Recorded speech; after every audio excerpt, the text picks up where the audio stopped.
आज तो तुमने मेरा ऐसा स्वागत कर दिया जैसे कि मैं चीफ मिनिस्टर बन गया हूँ। अगर कॉन्स्टिट्यूशन नहीं कहती मज़हब के तौर के ऊपर रिजर्वेशन देनी चाहिए तो हम नहीं दे सकते और उसको हम चेंज भी नहीं करना चाहते। कॉन्स्टिट्यूशन की तो उल्लंघना वो खुद कर रहे हैं कि मज़हब के तौर के ऊपर उन्होंने रिजर्वेशन दे दी है, तो वो मतलब उल्टा चोर कोतवाल को डांटे वाली बात हो रही है। मैं तो आज के दिन तो सिर्फ जीतने के लिए लोगों से वोट मांग रहा हूँ, उसके बाद पार्टी फैसला लेगा कि मेरा भविष्य क्या होगा। ये ज़रूरी नहीं है कि हर सभा के अंदर मैं मौजूद हूँ। मैं अलग जगह के ऊपर मांग रहा हूँ, वो अलग जगह पे मांग रहे हैं। दो ताकत 1 और 1 11 हो जाता है।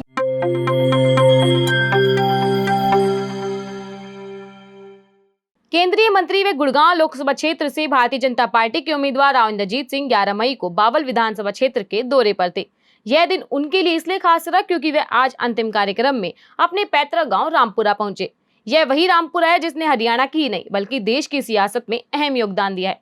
इसी गांव से रामपुरा हाउस ने देश को राव बीरेंद्र सिंह के रूप में जहां मुख्यमंत्री व केंद्रीय मंत्री दिया, वहीं अब उनके बड़े बेटे राव इंद्रजीत सिंह छठी बार संसद में पहुंचने के लिए चुनावी मैदान में हैं। पैतृक गांव में हुए स्वागत से अभिभूत होकर राव यहां तक कह दिया कि ऐसा स्वागत किया जा रहा है जैसे मैं मुख्यमंत्री बन गया हूं।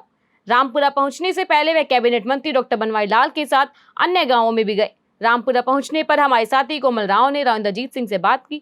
सुनिए राव ने क्या कुछ कहा। राव साहब, अपने ही गांव में आज आप आए हो, अपने ही लोगों के बीच आप आए हो, वोट मांग रहे हो, समर्थन मांग रहे हो, कैसा लग रहा है? अभी आप बता रहे थे कि स्वागत भी बहुत जोरदार करा है, फीलिंग कैसी है? देखो, मेरे गाँव में तो स्वाभाविक है कि लोग मेरा स्वागत करेंगे क्योंकि मैं यहाँ का रहने वाला हूँ, लेकिन जितनी भारी तादाद के अंदर सब वर्ग के लोग यहाँ पहुँचे हैं, इतनी तो उम्मीद मेरे को भी नहीं थी।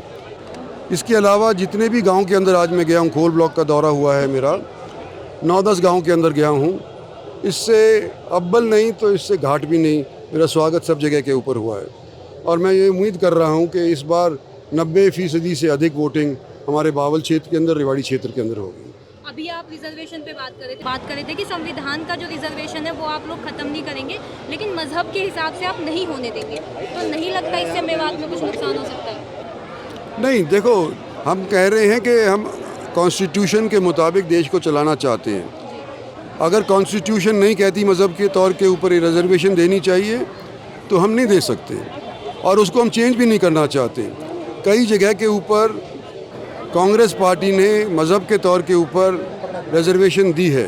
वो हमारे पे इल्ज़ाम लगाते हैं कि हम कॉन्स्टिट्यूशन को तब्दील करना चाहते हैं, लेकिन कॉन्स्टिट्यूशन की तो उल्लंघना वो खुद कर रहे हैं कि मज़हब के तौर के ऊपर उन्होंने रिजर्वेशन दे दी है, तो वो मतलब उल्टा चोर कोतवाल को डांटे वाली बात हो रही है। अभी हरियाणा में नायब सैनिक को नेतृत्व दिया गया, आपके समर्थकों के बीच जाते तो उनकी एक इच्छा दिखती है कि क्या भविष्य में राव साहब की भी संभावना हो सकती है? ये तो पार्टी के ऊपर निर्भर है ना। मैं तो आज के दिन तो सिर्फ जीतने के लिए लोगों से वोट मांग रहा हूँ, उसके बाद पार्टी फैसला लेगा कि मेरा भविष्य क्या होगा।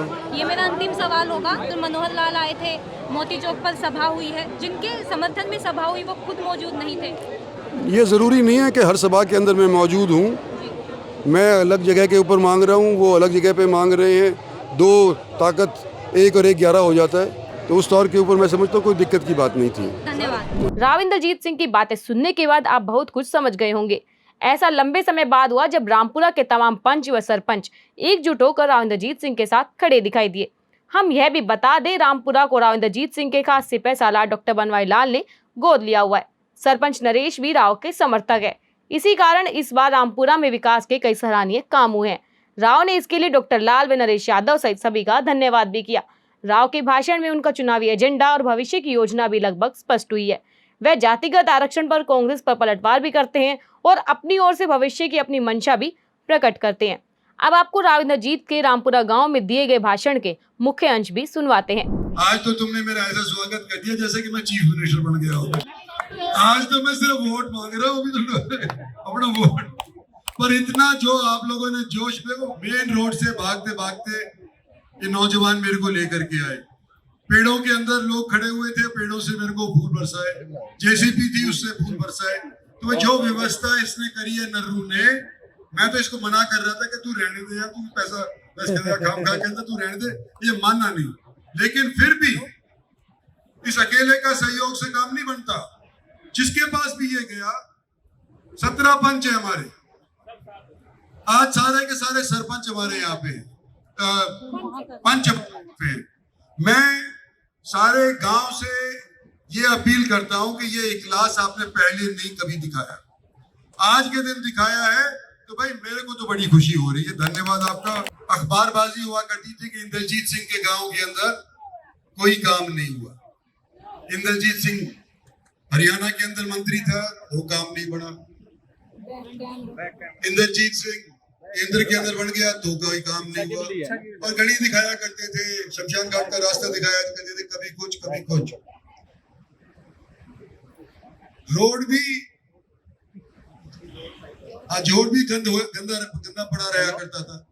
तो भाई मैंने सोचा कि भाई इस बार आप लोगों ने मेरे चाहता सरपंच बनाया है, तो कम से कम ये जो कलंक है तो ये कम से कम तो धो दिया जाए, रिजर्वेशन खत्म कर देंगे।